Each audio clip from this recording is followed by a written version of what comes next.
Assalamualaikum warahmatullahi wabarakatuh. Perkenalkan, nama saya Sadam, NIM 2205 1060 50 dari Program Studi Pendidikan Jasmani, Fakultas Keguruan dan Ilmu Pendidikan, Angkatan 2022, Universitas Pulau Warman. Pada video kali ini saya akan membahas sedikit apa itu stunting.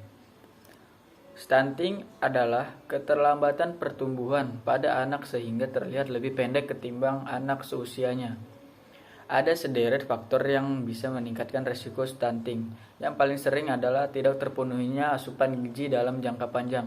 Tak sedikit orang yang menganggap kalau anak yang bertumbuh pendek disebabkan karena faktor genetik. Pada kenyataannya, genetik hanya menyumbang sebagian kecil untuk kondisi kesehatan anak. Meski begitu, anak yang bertumbuh pendek belum tentu mengalami stunting. Itu sebabnya orang tua perlu mengetahui ciri anak stunting dan yang tidak. Ini adalah beberapa penyebab dari anak yang terkena stunting. Pertama, masalah ekonomi keluarga. Yang kedua, ibu hamil kekurangan asupan gizi. Ketiga, perawatan yang tidak memadai usai melahirkan. Keempat, gizi anak yang tidak terpenuhi. Kelima, pola asuh orang tua. Dan yang terakhir adalah kondisi lingkungan. Nah, ini adalah kebutuhan gizi seimbang yang disarankan untuk ibu hamil. Mengonsumsi makanan dengan pola gizi yang seimbang dan porsi yang lebih banyak selama masa kehamilan. Lauk pauk sebagai sumber protein, sepertiga dari setengah piring. Lauk pauk sebagai sumber protein ini bisa berupa lauk hewani seperti ayam, ikan, tahu, tempe, daging, dan susu. Lalu buah-buahan sepertiga dari setengah piring, karena buah-buahan sebagai sumber berbagai vitamin, yaitu vitamin A, B, B1, B6, C, mineral dan serat pangan sebagai antioksidan.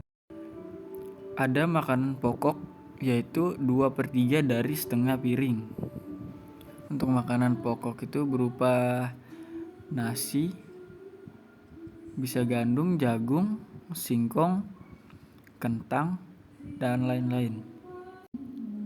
Yang terakhir ada sayur-sayuran, 2/3 dari setengah piring, karena sayur-sayuran ini sebagai sumber vitamin dan mineral, terutama karoten, vitamin A, vitamin C, zat besi, dan fosfor. Kenapa harus gizi seimbang?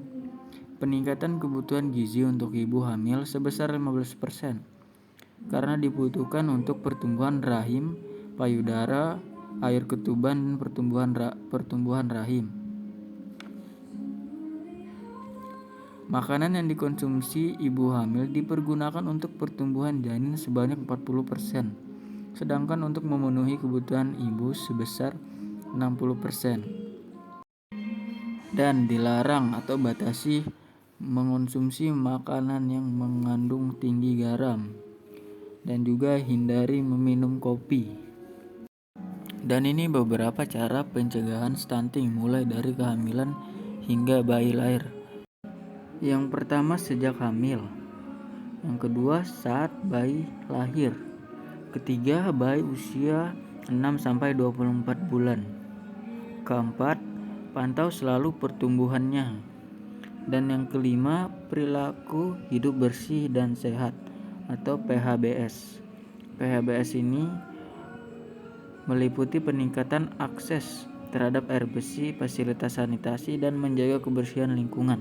Dan semoga buat kedepannya di negara kita sendiri, terkhususnya untuk yang berada di pelosok-pelosok yang sulit terakses, bisa dapat mendapatkan edukasi tentang bahayanya stunting ini jika dibiarkan dalam jangka panjang.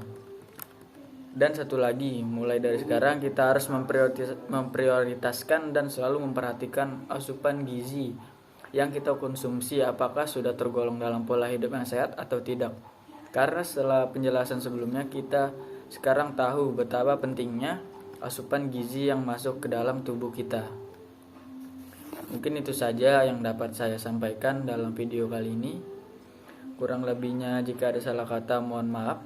Wassalamualaikum warahmatullahi wabarakatuh.